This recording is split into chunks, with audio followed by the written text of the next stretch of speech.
प्यारे बच्चों, आज की हमारी कहानी है समझदार हाथी मामा। कहानी शुरू करने से पहले जल्दी से मेरे चैनल को सब्सक्राइब कर लें। एक दिन हाथी का बच्चा ट्विंकल जंगल की सैर करके घर वापस आया। वो बहुत दुखी था। जब वो घर पहुंचा तो हाथी मामा ने उससे पूछा, क्या हुआ है ट्विंकल, तुम दुखी क्यों हो?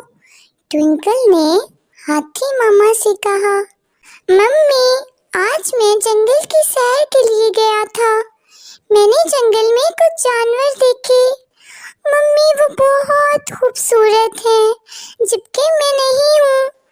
बंदर, जिसके पास एक लंबी सी दुम है, जिसकी मदद से वो एक दरख्त के साथ लटक सकता है, जबकि मेरी दुम बहुत छोटी है।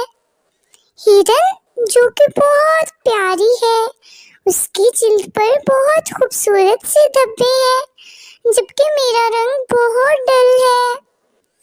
मम्मी, खरगोश बहुत क्यूट और छोटा सा है और वो बहुत खुशी खुशी कूदता है, जबकि मैं मोटा हूँ, जिसकी वजह से मैं कूद भी नहीं सकता।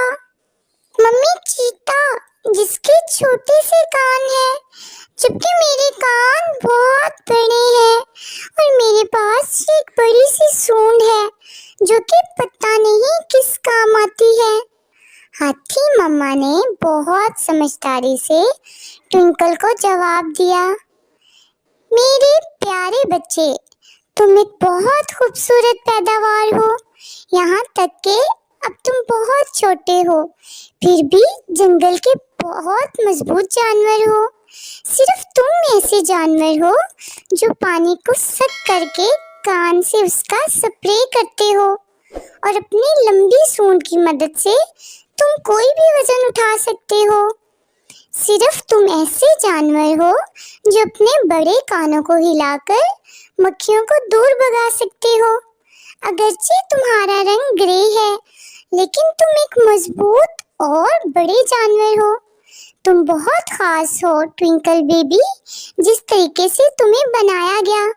फिर हाथी मम्मा ने अपने ट्विंकल बेबी को प्यार किया। अब ट्विंकल बहुत खुश हो गया कि वो एक हाथी है।